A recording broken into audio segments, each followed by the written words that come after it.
Today I'm going to show you a special matcha tea ceremony using my brand new Chao or matcha bowl. Click that subscribe button before we continue. First, let me do the unboxing ceremony. So I just got back from Japan, and aside from looking around for the best coffee and tea places, I also looked for some matcha accessories that I can add to my collection. This bowl was lovingly wrapped by a shopkeeper at Ozawa Crafts in Akasaka, Tokyo. They have a few items in their collections that not even these sets were on display. One had to ask if they have any matcha accessories for sale. The shopkeeper said to wait, and then he came back with a few tempting items to purchase. This is one of the modern ones, and it is a line engraved pattern. Before I open the box, I would like to mention a few things about the making of this bowl. A special note is included in the box as to the design and the artist. The artist in this case is Mr. Hideki Hasahi, an architect graduate that started this pottery business with his family. Some of these designs could take weeks and months to complete. Very impressive indeed. I was really fascinated by the bowls that were shown to me, and to be honest, I wanted to get a few, except that my suitcase was starting to be full. Mind you, you will not get any tax-free deal at this shop, and to be honest, they really do not care if you purchase or not. They are that confident in their products. So here's what I got. Inside the bowl is a pattern that matches the outside of the bowl. The pattern is carved into the clay body.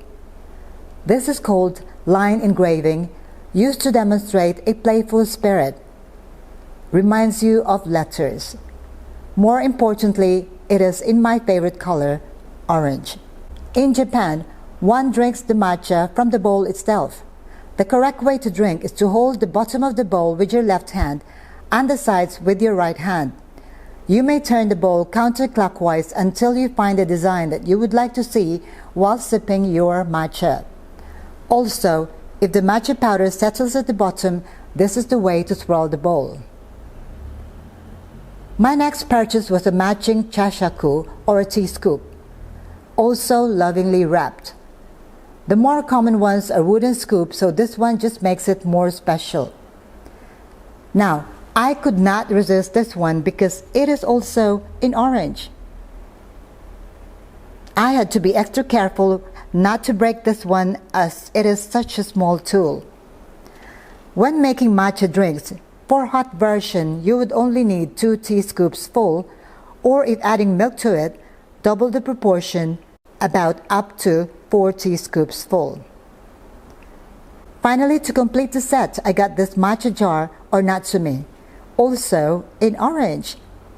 This jar would only hold about 30 grams of the precious matcha powder, typically pure organic matcha, and taken with just adding water to it. This jar comes with an airtight lid to prolong its shelf life. Now let's move on to our ceremonial matcha tea preparation. Here is my complete Matcha Essentials. I'm going to start with the preparation of my bowl and whisk. Add some hot water into the bowl to soften the bristles and warm the bowl. Discard the water. Use a strainer to sift the matcha. Get your matcha jar and place matcha powder onto the strainer. Premium matcha are vibrant green in color, just like what you see here.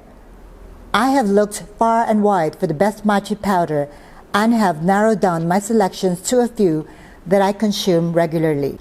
Sifting the matcha will allow for a faster way to dissolve the matcha as well as avoiding any lumps. Add 60 to 80 ml of warm water. I use boiling water poured into my smaller pitcher to reduce the temperature, and also to pour the hot water on the sides of the bowl to reduce the temperature even further, possibly ending up with about 80 degrees Celsius of water. Start with a slow whisk to the bottom of the bowl, and then speed up in a W motion, preferably not touching the bottom of the bowl, until you get a frothy top. Stop and set the whisk down in an upright position. The matcha is now ready to be enjoyed. Okay, now I'm ready to do the tasting. How should your matcha taste like? So put your left hand underneath the bowl and your right hand on the sides and take a sip.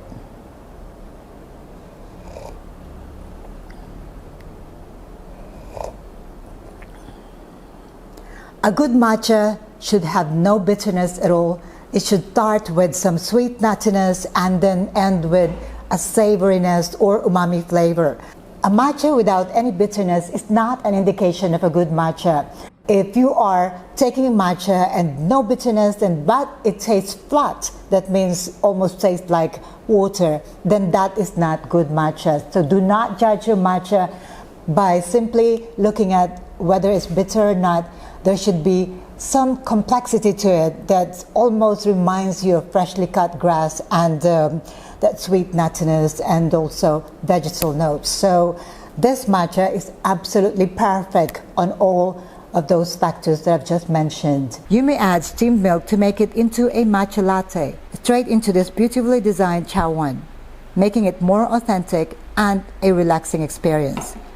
For information, matcha latte is considered a dessert in Japan and not a staple tea drink.